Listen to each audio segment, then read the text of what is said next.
Ceci est un livre audio autogénéré par Google. Introduction. La réussite et la prospérité des nations ne dépendent plus de leur superficie ni de l'immensité de leur espace géographique comme auparavant.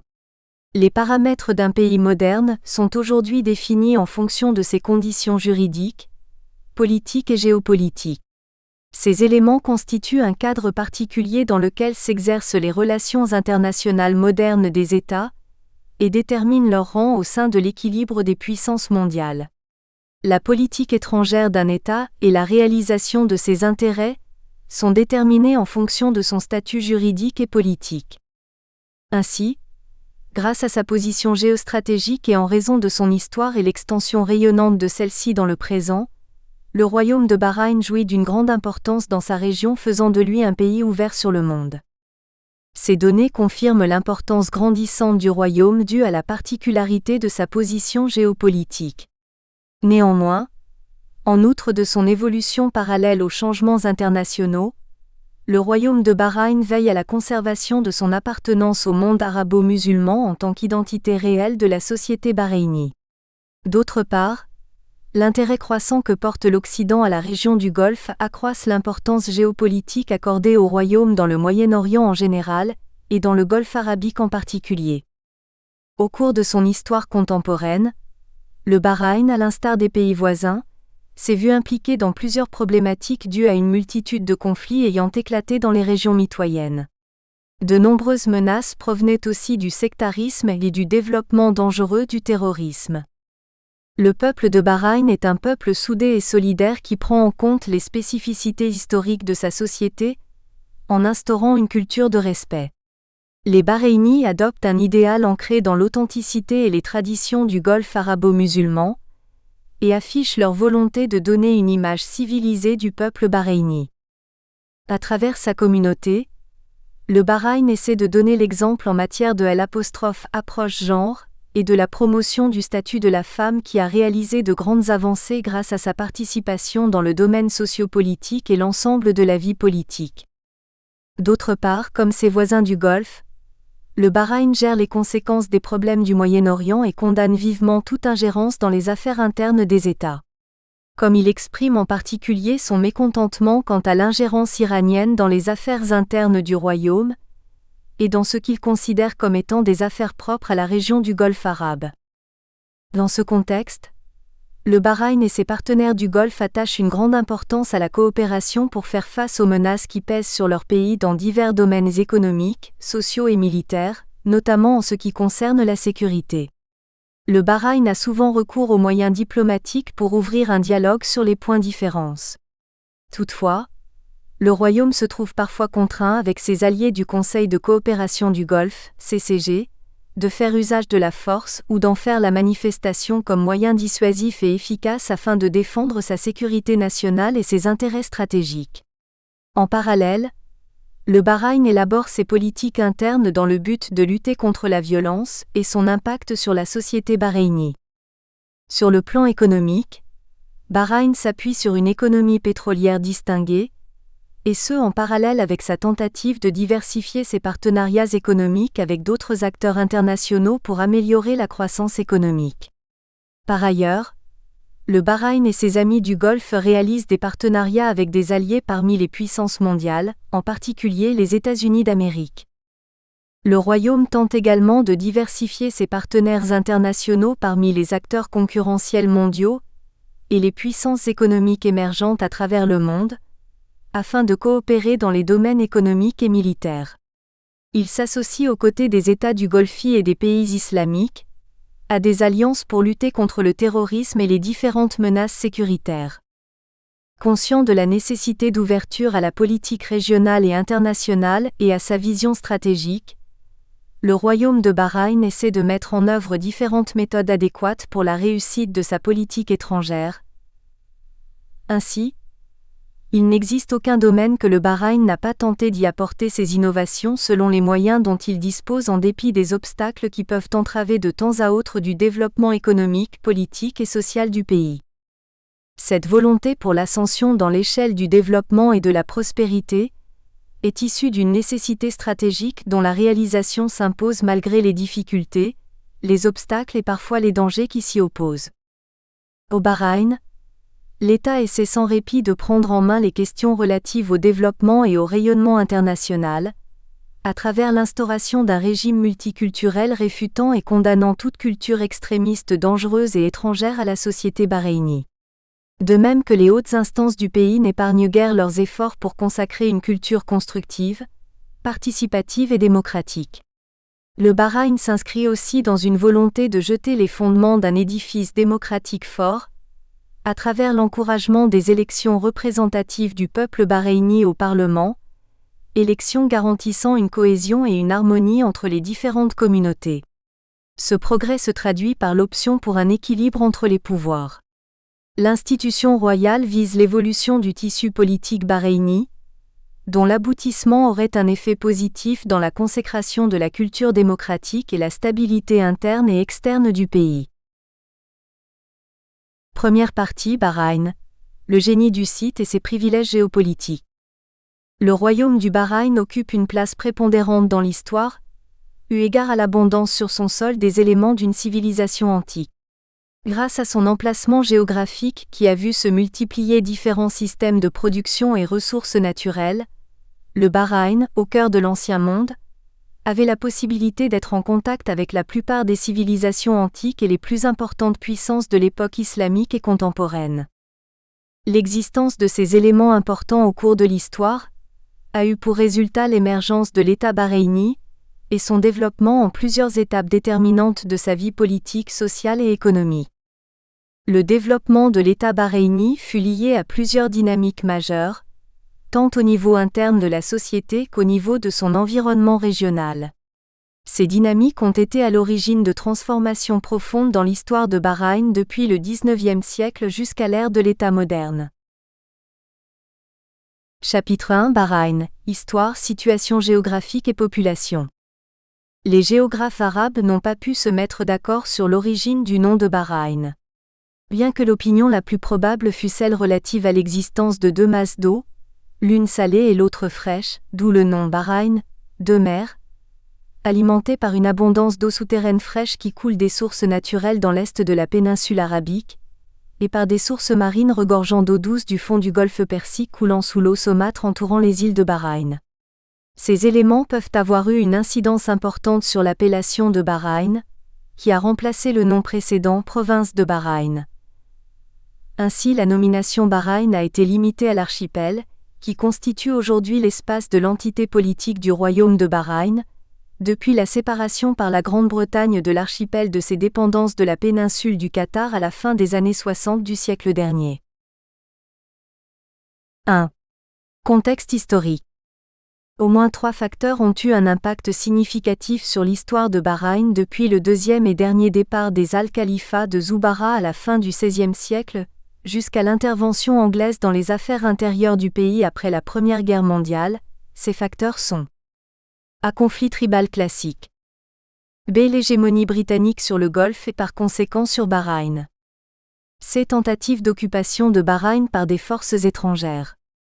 Le tissu tribal traditionnel à Bahreïn a connu de grandes interactions à 2 différents niveaux. Le premier intervient entre les Al-Khalifa et leurs alliés, le second entre les Al-Khalifa eux-mêmes et les Al-Ayyub qui comprennent plusieurs clans dont les Al-Sabah, les Al-Jalaïma, les Al-Khalifa et les Al-Fadil. Ces tribus sont parties du désert de Najd vers la côte orientale de l'Arabie dans la seconde moitié du XVIIe siècle. Certains pensent que les Al-Ayyub ont été ainsi nommés parce qu'ils avaient quitté le Najd vers le nord.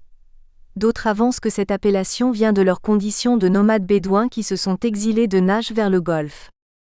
En 1716, les tribus de Bani al-Sabah, les tribus d'Al-Jalama et enfin celles d'Al-Khalifa se sont réunies sous les directions respectives de Cheikh Salman ben Ahmed, Jabr ben al-Ayyub et Khalifa ben Mohamed Cheikh de la tribu arabe. Ce dernier et sa tribu migrent entre 1765 et 1766 pour s'installer à Zubarah, une région située sur la côte de la péninsule de Qatar.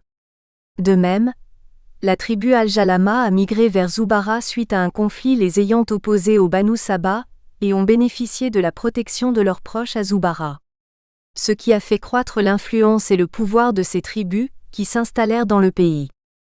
Après que les Al-Khalifa aient étendu leur pouvoir sur Bahreïn en 1783, la tribalité est devenue une forme de formation sociale et politique dans la société bahreïnie.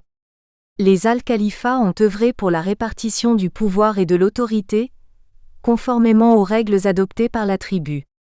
Ce qui n'a pas empêché l'apparition de conflits majeurs entre la famille au pouvoir et ses alliés des autres tribus durant cette période.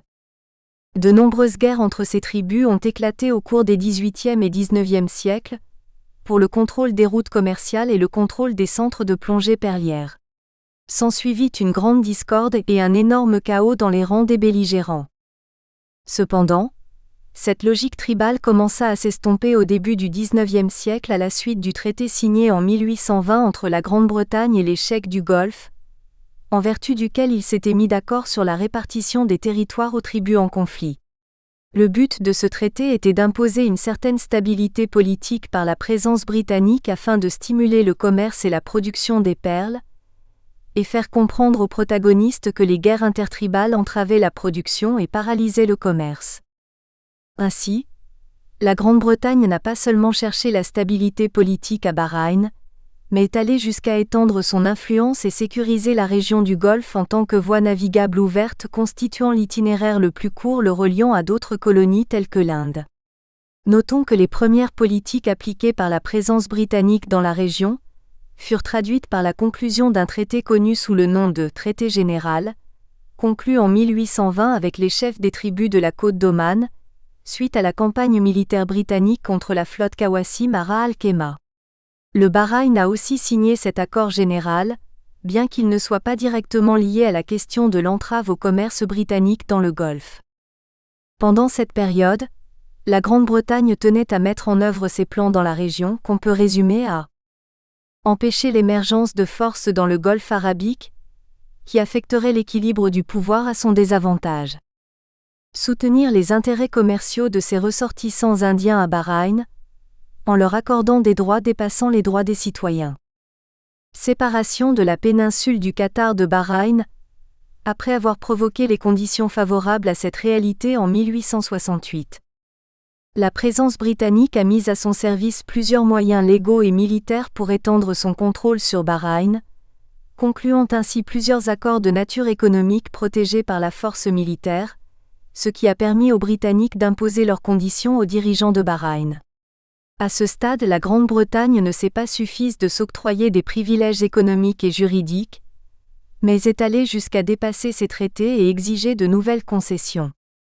En 1869, la Grande-Bretagne a imposé un traité séparant le Bahreïn du Qatar, suivi par un traité instaurant le protectorat en 1880, qui stipule l'engagement du cheikh de Bahreïn de ne pas mener de négociations ou de signer des accords avec un pays sans le consentement de la Grande-Bretagne. Il n'est également pas autorisé à donner son accord pour l'ouverture d'une agence politique, sans la permission britannique. En vertu de ces traités, la Grande-Bretagne avait un statut juridique clair au Bahreïn aux yeux de la communauté internationale. Ainsi, le protectorat britannique de Bahreïn a été réellement confirmé, et la Grande-Bretagne a commencé à appliquer sa politique et resserrer son emprise sur les affaires internes et externes du pays. Afin de confirmer sa forte présence et renforcer son contrôle sur le Bahreïn, la Grande-Bretagne a établi plusieurs bases militaires. Terrestres à Hamala, à l'ouest de l'île de Bahreïn. Aériennes sur l'île de Muharraq. Maritimes pour la marine britannique à Jufer, en plus des stations de télécommunications. La Grande-Bretagne n'était pas la seule force étrangère qui cherchait à annexer Bahreïn. D'autres puissances arabes et étrangères ont tenté à des intervalles successifs d'y mener des campagnes et essayé de le soumettre à leur autorité. Parmi les puissances arabes de l'époque, les Omanais dirigés par Sultan bin Ahmed al-Bouzaïdi, ont mené une campagne contre le Bahreïn et l'ont soumis à leur autorité jusqu'en 1808 suite à l'alliance nouée par Al-Tob avec Ibrahim bin Afissan, pour la reprise de leur autorité et l'expulsion des Omanais du Bahreïn. C'est ce qui va se produire et le Bahreïn se soumit à l'autorité directe de bin Afissan. D'autre part, depuis 1820, La Perse qui avait des visées expansionnistes sur le Bahreïn et se préparait à son occupation se heurta à la forte réticence des Britanniques. Ces derniers ont envoyé un fort avertissement pour mettre fin à cette campagne, ce qui a provoqué la colère du Shah qui a demandé au gouvernement des Indes britanniques de changer son résident politique en Perse William Bruce. Face à ces pressions, Bruce finit par conclure de façon unilatérale avec la Perse l'accord de Shiraz qui reconnaît le droit de la Perse sur le Bahreïn et en vertu duquel le résident britannique s'engage à porter son assistance aux Perses afin de soumettre le Bahreïn à son autorité. Cet accord fut rejeté par le gouvernement britannique, qui considéra que Bruce avait dépassé ses prérogatives en agissant sans obtenir l'aval de son gouvernement. Cette crise politique eut pour résultat le limogeage de William Bruce par le gouvernement des Indes britanniques et l'annulation de l'accord de Shiraz. Cependant, les Perses n'étaient pas les seuls à vouloir mettre la main sur le Bahreïn. Les Ottomans de leur côté revendiquaient depuis 1839 leur souveraineté sur le Bahreïn par le biais d'une lettre envoyée par le gouverneur de Bassora au cheikh de Bahreïn, et la lettre déposée par l'ambassadeur ottoman à Londres en guise de protestation contre l'intervention britannique au Bahreïn. Néanmoins, les revendications ottomanes ne représentaient pas une réelle menace pour le Bahreïn puisqu'elles revêtaient un caractère uniquement diplomatique. De son côté, le Portugal était l'une de ces puissances étrangères présentes dans la région, bien qu'il n'y ait aucune indication que ces dernières eussent l'intention de gouverner directement le Bahreïn, puisqu'elles se sont abstenues de nommer un dirigeant portugais pour gouverner l'île, étant donné qu'elles s'appuyaient pendant 8 décennies de leur présence dans la région sur les Perses sunnites pour prendre la place des dirigeants locaux et se contenter de percevoir des taxes douanières ou un tribut annuel. Les documents historiques montrent que la domination portugaise se limitait parfois à un pouvoir symbolique, et d'autres fois à une gouvernance à distance ou à travers des intermédiaires. Toujours est-il que la position stratégique du Bahreïn en fait l'objet de visées impérialistes, de la part de plusieurs puissances régionales ou internationales. Son emplacement géographique fait d'elle un centre incontournable du commerce mondial reliant l'Inde à l'Europe, et permettant une interchangeabilité des biens commerciaux. 2. Situation géographique. Le royaume de Bahreïn est situé à l'extrémité ouest du sud du Golfe. Il est bordé à l'est et au nord par l'Iran, au sud-est par la péninsule du Qatar. À l'ouest, la péninsule arabique est à 30 km. À peu près la même distance le sépare du Qatar et 238 km le sépare de la côte iranienne. Bahreïn est situé entre le 07.0 et 27 degrés nord et le 6, 0,32, 25 degrés au sud de l'équateur et 11,7 degrés, 51 degrés est et 13,16, 50 degrés ouest-est de la ligne Greenwich. La superficie de Bahreïn est d'environ 749,63 km². L'archipel comprend 84 îles et îlots selon la zone géographique du royaume de Bahreïn, annoncée le 14 février 2002. 6 à l'entrée Bahreïn et Doha Salwa, qui sépare la péninsule du Qatar de la côte orientale de la péninsule arabique. Sa position géographique au milieu du golfe Persique fait du Bahreïn un port vital pour le monde à travers l'histoire et un point de rencontre des civilisations, de Sumer en Mésopotamie à Majan à Amman et jusqu'à Sindh. Le Bahreïn est depuis longtemps un attrait pour les aspirations de richesse que représentent ses fonds marins, regorgeant de perles. C'est aussi une oasis de verdure riche en eau douce au milieu d'un golfe aux eaux saumâtres. Ainsi, le Bahreïn était et restera un incontournable centre de commerce mondial et de transit entre l'Inde et l'Europe. Par ailleurs, depuis la découverte des gisements de pétrole dans l'archipel au début du XXe siècle, le Bahreïn est devenu un pays d'une importance singulière. Cet emplacement privilégié, qui a bénéficié aux puissances étrangères lors de leur présence dans le Golfe, représentait pour elles une route commerciale pour le transport entre l'Europe et l'Inde, en particulier pendant l'occupation britannique du Machrek arabe et de l'Inde. Un siège des bases militaires étrangères sur son territoire depuis 1935, soit juste avant le déclenchement de la Seconde Guerre mondiale jusqu'à l'indépendance de Bahreïn.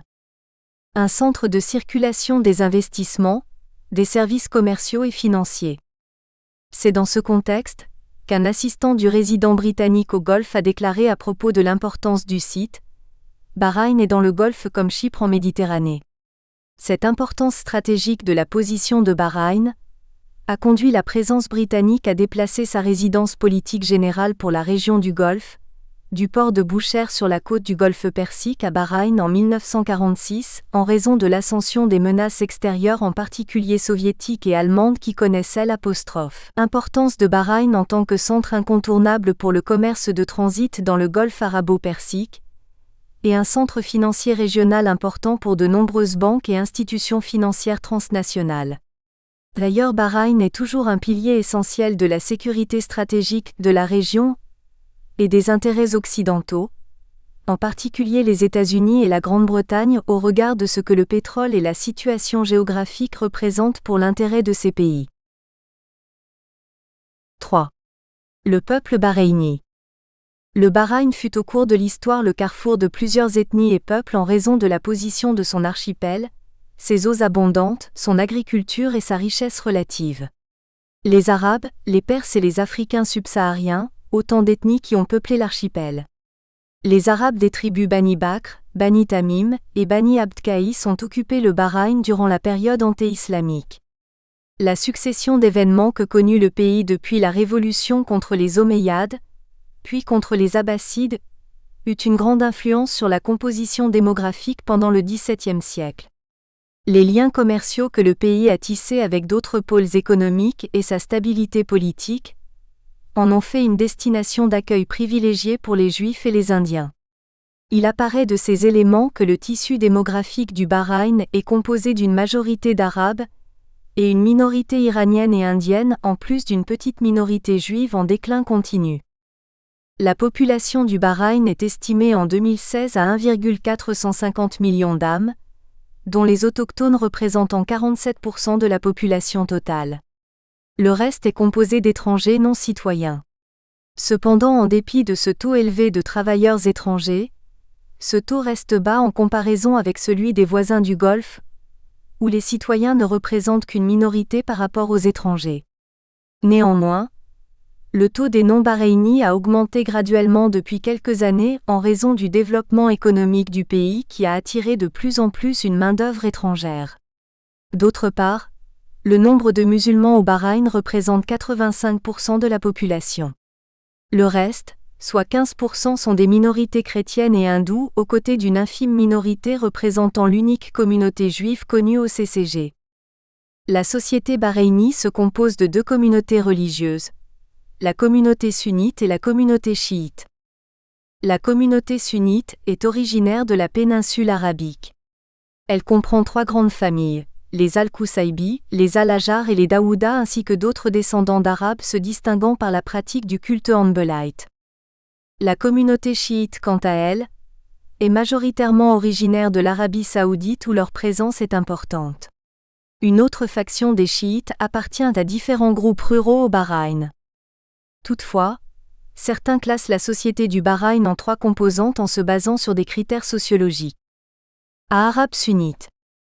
Il s'agit de la composante sociale de base dans toutes ses variantes, dont la fusion dans la civilisation arabe avec ses symboles culturels et identitaires du Golfe a donné lieu aux plus importantes transformations sociales vécues par Bahreïn, en particulier depuis le début du XXe siècle. B. Baharna. Cette composante appartient à la civilisation et à la culture arabe. Autrefois dirigée par une élite de commerçants, de notables et d'érudits des Baharna al-Manama impliqués dans l'action politique à caractère pan-arabe, les Baharna se sont fondus dans les villes et les zones rurales de Bahreïn. C. Ajam. Composante chiite de descendance perse localement connue comme Ajam, les Ajam diffèrent des autres composantes par le caractère inclusif de leur identité traduisant leur appartenance commune aux ancêtres d'Iran. Cette composante est la moins intégrée dans la société, en raison de ses références ethniques et sectaires. 4. Ressources économiques. L'économie du Bahreïn a longtemps été handicapée par le passé, par son état rudimentaire et le manque de ses ressources. En effet, l'ensemble des activités économiques n'allait pas au-delà de sa forme traditionnelle incarnée dans trois activités principales, la pêche des perles, l'agriculture et le commerce. La première activité était l'une des principales ressources des Bahreïnis depuis l'Antiquité. Cependant, Le danger qui entoure cette activité est la fabrication artificielle des perles, l'a acculé à un plan secondaire.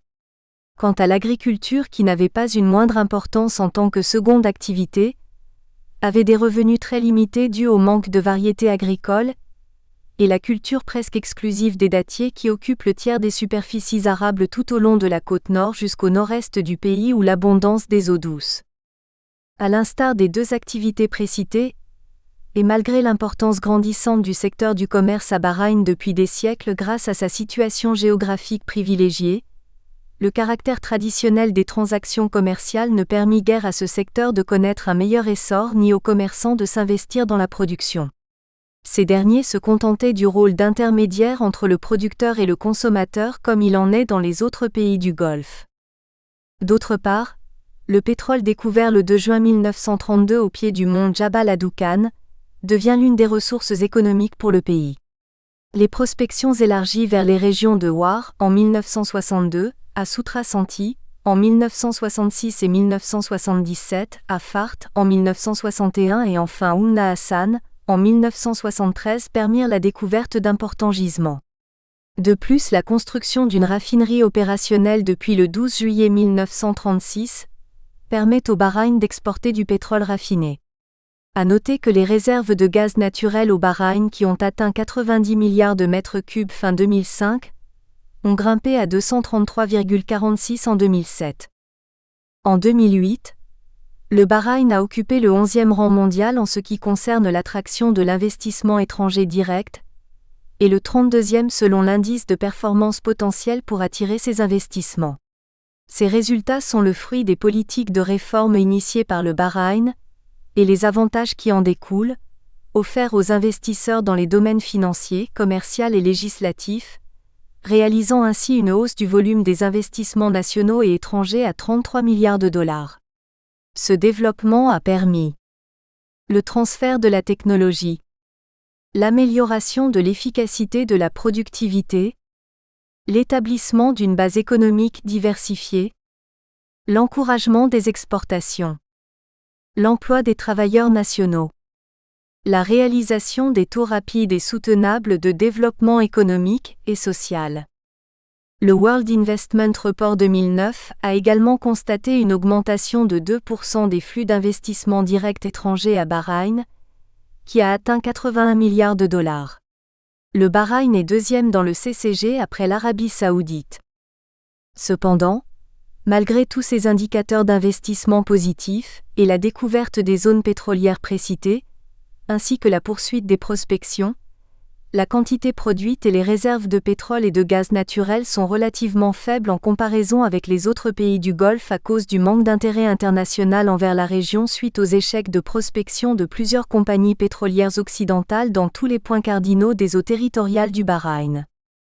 Conscient de son économie limitée, le Bahreïn a mis en place une nouvelle vision afin de hausser son niveau, appelée Vision économique du Royaume de Bahreïn jusqu'en 2030, et lancée par le roi le 23 octobre 2008. Cette vision stratégique, basée sur le principe de durabilité, de compétitivité et de justice, a plusieurs objectifs à atteindre d'ici 2030. Doubler le revenu familial réel. Atteindre un taux de création d'emplois de 5 à 6% par an. Augmenter le taux de croissance du PIB de 6 à 8% par an. Augmenter le flux des investissements directs étrangers de 10 à 20%. Mettre en place un environnement d'investissement attractif. Développer l'infrastructure, la législation, les systèmes, les services publics et les installations essentielles de niveau mondial. Réaliser une économie diversifiée et compétitive coiffée par le secteur privé, dont les paramètres seront fixés par le gouvernement. Chapitre 2 – Indépendance et construction d'un État national moderne. La présence britannique dans la région du Golfe est devenue effective juste après la conclusion du traité de paix général en 1820, et jusqu'à la fin du XIXe siècle, les intérêts britanniques étaient essentiellement commerciaux, malgré un certain intérêt pour l'administration locale et le système politique général qui facilite le commerce international et l'active de manière globale. Le Bahreïn était à cette époque sous l'autorité du commissaire britannique résidant à Boucher et de son assistant indien, Le dernier d'entre eux, Agha Mohammad Rahim, qui a pris Manama comme centre. Il a adopté cette politique de 1829, jusqu'à la nomination d'un responsable britannique à ce poste en 1900. En 1904, les Britanniques nomment à Manama un commissaire politique au lieu du poste d'assistant. Une nouvelle ère commença dans les relations avec le Bahreïn, qui marqua le début d'un changement du système du pouvoir. 1. Un aperçu sur les changements politiques à Bahreïn à la veille de l'indépendance. Au cours de la seconde moitié du XIXe siècle, les Britanniques n'hésitent plus à prendre position de manière directe dans les affaires du Bahreïn. C'est ainsi que les commissaires politiques commencent à intervenir dans les affaires locales, allant jusqu'à ériger un système administratif local dans le pays, système dualiste instaurant des dispositifs de protectorat britannique doublés d'un dispositif d'institution et de gouvernement local. À dispositif de protectorat britannique. Il s'agit de 3 dispositifs. Nous espérons que vous avez apprécié cet aperçu. Pour continuer à écouter ce livre audio sur Google Play Livres, utilisez le lien dans la description de la vidéo.